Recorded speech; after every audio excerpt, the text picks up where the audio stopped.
സമസ്തയുടെ ഏത് സമ്മേളനങ്ങൾ നടക്കുമ്പോഴും ആ സമ്മേളനത്തിൽ അവസാനത്തെ ഒരു പ്രഭാഷണത്തിന് വേണ്ടി നമ്മൾ കാത്തിരിക്കാറുണ്ട്. ആ പ്രഭാഷണം സമസ്തയുടെ ആദർശത്തെക്കുറിച്ചും സമസ്തയുടെ എതിരാളികളെക്കുറിച്ചുമൊക്കെ നല്ല രീതിയിൽ അവതരിപ്പിക്കുന്ന ഒരു പ്രഭാഷണമാണ് നടക്കാറുള്ളത്. ആ പ്രഭാഷണം കാത്തിരുന്നത് അബ്ദുസമദ് പൂക്കോട്ടിന്റെ പ്രഭാഷണമായിരുന്നു.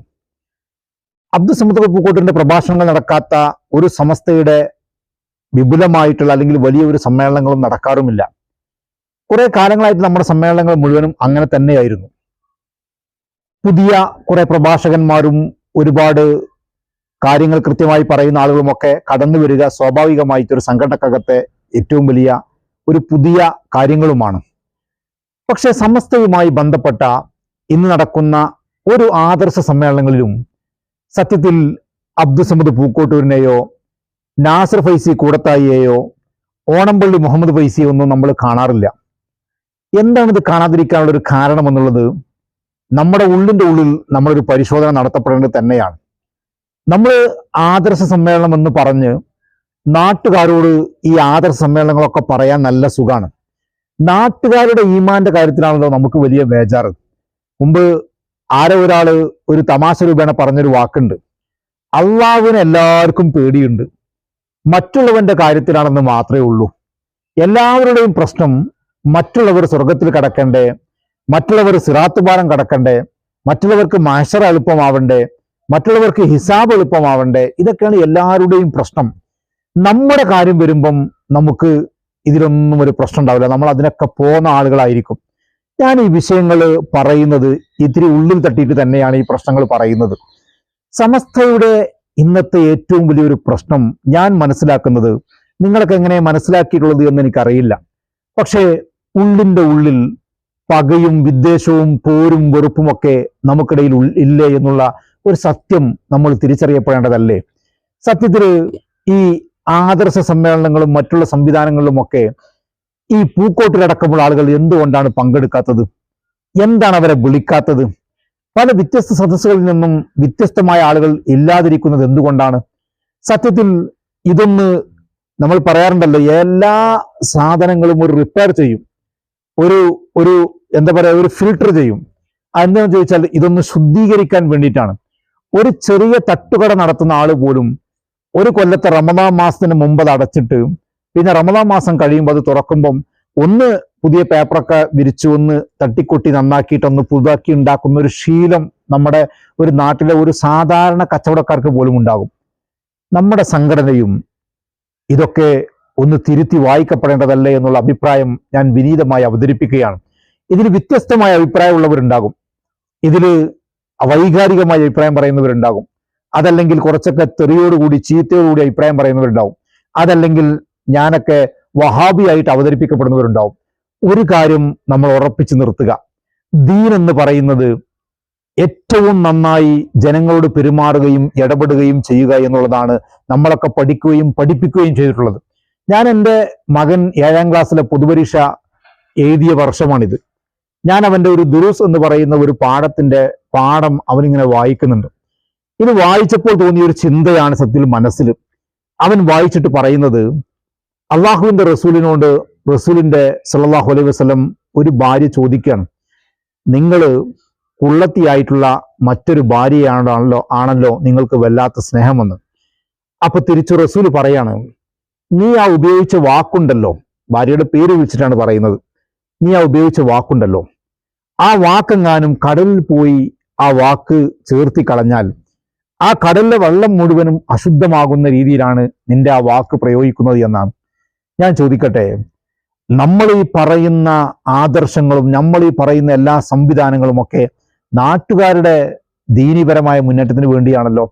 പക്ഷെ നമ്മുടെ ഉള്ളിൻ്റെ ഉള്ളിൽ, സംഘടനയുടെ ഉള്ളിൻ്റെ ഉള്ളിൽ, അല്ലെങ്കിൽ ഏറ്റവും പ്രധാനപ്പെട്ട സംഘടനയായ SYSന്റെ ഉള്ളിൻ്റെ ഉള്ളിൽ പോലും ഈ ഒരു നന്മയോ ഈ ഒരു നീതിയോ നമ്മൾക്ക് പുലർത്താൻ വേണ്ടി കഴിയുന്നുണ്ടോ? ഇത് ചോദിക്കേണ്ടത് നാട്ടുകാരോടല്ല, ഇത് ചോദിക്കേണ്ടത് അവനവനോടാണ്. അവനവരോട് ചോദിക്കേണ്ട ചോദ്യത്തെക്കുറിച്ചാണ് നമ്മൾ ആദ്യം പറയുകയും പ്രവർത്തിക്കുകയും ചെയ്യേണ്ടത് എന്ന് നമ്മൾ പറയാറുണ്ട്.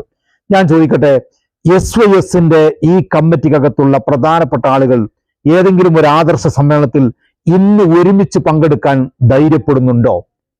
ഒരു ചോദ്യം തന്നെയാണ്.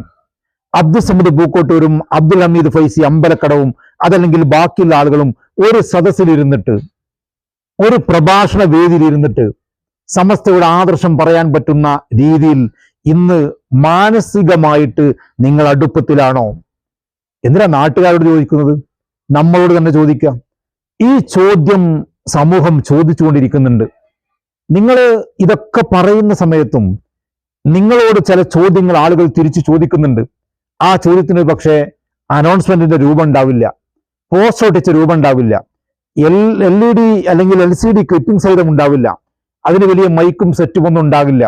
ഇത് ഓരോ സാധാരണക്കാരന്റെയും മനസ്സിൽ നിന്ന് ഉതിർന്നു വരുന്ന ചോദ്യങ്ങളാണ്. ഈ ചോദ്യങ്ങളോട് ഉത്തരം പറയാൻ നമുക്ക് കഴിയുമോ?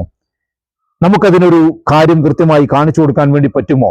നിങ്ങൾ ഏതെങ്കിലും ഒരു ഘടകം എവിടെയെങ്കിലും ഒരു പ്രദേശത്ത് സമസ്തയുടെ ആദർശ സമ്മേളനങ്ങൾ എന്ന് പറഞ്ഞുകൊണ്ട്, അല്ലെങ്കിൽ ആദർശ സമ്മേളനം എന്ന് പറഞ്ഞുകൊണ്ട് അബ്ദുൽ ഹമീദ് ഫൈസിയും അബ്ദുൽ സമദ് പൂക്കോട്ടൂരും ഒക്കെ പങ്കെടുക്കുന്ന ഒരു സമ്മേളനം വെക്കാൻ ധൈര്യമുള്ള ഏതെങ്കിലും ഒരു ശാഖാ ഘടകം, ഒരു പഞ്ചായത്ത് ഘടകം, ഒരു മേഖലാ ഘടകം, ഒരു പ്രോഗ്രാം നിങ്ങൾ വെക്കി. ഞാനിത് പറയുന്നത് ഈ സമൂഹത്തിനിടയിൽ നിന്ന് ഉരുത്തിരിഞ്ഞു വരുന്ന ഒരുപാട് അഭിപ്രായങ്ങളുടെ, ഒരുപാട് വ്യത്യസ്തമായ ചിന്തകളുടെ ചില ധാരണ മാത്രം നിങ്ങളോട് പങ്കുവെക്കുകയാണ്. ഇതെല്ലാവരോടും പങ്കുവെക്കുകയാണ്. ഇതെല്ലാവരും മാനസികമായി അകന്ന് വല്ലാത്ത വിടവിലേക്ക് ഈ സമൂഹത്തെ, അതല്ലെങ്കിൽ സമസ്തയെ കൊണ്ടുപോകുന്ന ഒരു അവസ്ഥയുണ്ട്. ആ വിടവ് നമ്മൾ ഇല്ലാതെയാക്കണം. ആ വിടവ് ആ അകൽച്ച നമ്മൾ ഇല്ലാതെയാക്കണം. എല്ലാവരും ഒരുമിച്ചാണെന്നുള്ള തോന്നലുണ്ടാവണം. അപ്പോ ഒരു സംഘടനക്ക് നിലനിൽപ്പുള്ളൂ, അപ്പോൾ ഒരു സംഘടനക്ക് മുന്നോട്ട് പോകാൻ കഴിയുള്ളൂ. നമുക്ക് തന്നെ ഒരുമിച്ചിരിക്കാൻ കഴിയാതെ, നമുക്ക് തന്നെ ഒരുമിച്ച് പറയാൻ കഴിയാതെ, നമുക്ക് തന്നെ ഒരുമിച്ച് പ്രബോധനം നടത്താൻ കഴിയാതെ, നമുക്ക് തന്നെ ഒരുമിച്ച് ആദർശങ്ങൾ പറയാൻ കഴിയാതെ എങ്ങനെയാണ് ഒരു സമൂഹത്തോട് നമുക്ക് സംസാരിക്കാൻ വേണ്ടി കഴിയുക? ഞാൻ ഈ പറയുന്നതിൽ 100 അഭിപ്രായങ്ങൾ ഉണ്ടാകുമെന്ന് എനിക്ക് ഉറപ്പാണ്. അതിലൊരു പക്ഷേ നല്ല അഭിപ്രായമുള്ളവരും ചീത്ത അഭിപ്രായമുള്ളവരും, എന്നെ തെറി പറയുന്നവരോ അതല്ലെങ്കിൽ നീ എവിടുന്നാ വരുന്നത് എന്നൊക്കെ ചോദിക്കുന്നവരുണ്ടാവും. പക്ഷേ ഒരു നിമിഷം മനസ്സിരുത്തി, ഒറ്റക്കിരുത്തി നമ്മളോട് ചോദിക്കേണ്ട ഒരു ചോദ്യമുണ്ട്. നമ്മൾ പോകുന്ന വഴി, നമ്മൾ പറയുന്ന വഴി, നമ്മൾ മുന്നോട്ട് പോകുന്ന ഈ പ്രയാണം നമ്മുടെ പൂർവകാല സൂഫി വര്യന്മാർ, കാളമ്പാടി ഉസ്താദിനെ പോലെ, ചെറുശ്ശേരിയെ പോലെ, അതല്ലെങ്കിൽ മുൻ കഴിഞ്ഞു പോയ ഏറ്റവും പ്രഗത്ഭരായ നേതാക്കന്മാരെ പോലെ ജീവിതത്തിൽ ഒരു കറാഹത്ത് പോലും ചെയ്യാത്ത ഒരു മഹാമനീഷി ഈ വായക്കാടിന്റെ മണ്ണിൽ കടന്നുറങ്ങുന്നുണ്ട്. ജീവിതത്തിൽ ഒരു കറാഹത്ത് പോലും ചെയ്തിട്ടില്ല എന്ന് പറഞ്ഞാൽ ആ മനുഷ്യന്റെ ജീവിത വിശുദ്ധി എത്രയാണെന്ന് നമ്മൾ തിരിച്ചറിയണം. അങ്ങനെയുള്ള മനുഷ്യന്മാർ നമ്മുടെ കയ്യിൽ ഏൽപ്പിക്കപ്പെട്ട ഒരാദർശം നമ്മുടെ പകയും വിദ്വേഷവും ദേഷ്യവും നമ്മുടെ മേൽക്കോയ്മയും കൊണ്ടു നടക്കാൻ വേണ്ടി നമ്മൾ ഉപയോഗിക്കുന്നുണ്ടോ എന്ന ചോദ്യം നമ്മളോട് തിരിച്ചു ചോദിക്കണം. എല്ലാവരും പ്രസംഗം നടത്തുമ്പോൾ പറയും, ഒരു വിരൽ അങ്ങോട്ട് ചൂണ്ടുമ്പോൾ ബാക്കി 3 വിരൽ എന്നിലേക്ക് ചൂണ്ടുന്നുണ്ട് എന്നൊക്കെ പറയാറുണ്ട്. ആ ചൂണ്ടൽ നമ്മളിലേക്ക് തന്നെ ഉണ്ടോ എന്നുള്ള ഒരു വലിയ മനസാക്ഷിയോടുള്ള ചോദ്യം നമ്മൾ ചോദിച്ചുകൊണ്ടേയിരിക്കുക. ഞാൻ വീണ്ടും പറയുന്നു, എല്ലാവരും ഒരുമിച്ചുള്ള, എല്ലാവരും കൂട്ടിപ്പിടിച്ചുള്ള ഒരു സംഘടനാ സംവിധാനം എന്തുകൊണ്ട് സമസ്തക്കകത്ത് പോലും നടക്കാത്ത കാലം വന്നിരിക്കുന്നു എന്ന ചോദ്യം നമ്മളോട് തന്നെ ചോദിക്കേണ്ട കാലം നമുക്ക് വന്നിരിക്കുന്നു. അള്ളാഹുവിന്റെ അനുഗ്രഹീതമായിട്ടുള്ള ഒരു സംഘടനയാണ് സമസ്ത എന്ന് പറയുന്നത്.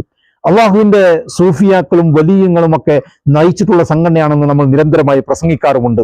ആ പ്രസംഗം വാക്കുകൊണ്ടല്ല, പ്രവൃത്തി കൊണ്ട് കാണിച്ചു കൊടുക്കാൻ നമുക്ക് കഴിയുമോ എന്ന ചോദ്യം ഇന്ന് സമൂഹത്തിനിടയിൽ നമുക്കെതിരെ തിരിഞ്ഞു ചോദിക്കുമ്പോൾ അതിന് ഉത്തരമായിരിക്കണം എല്ലാവരുടെയും പ്രവർത്തനങ്ങൾ എന്നുള്ളതാണ് എൻ്റെ വിനീതമായിട്ടുള്ള ഒരു അഭിപ്രായം എന്ന് പറയുന്നത്.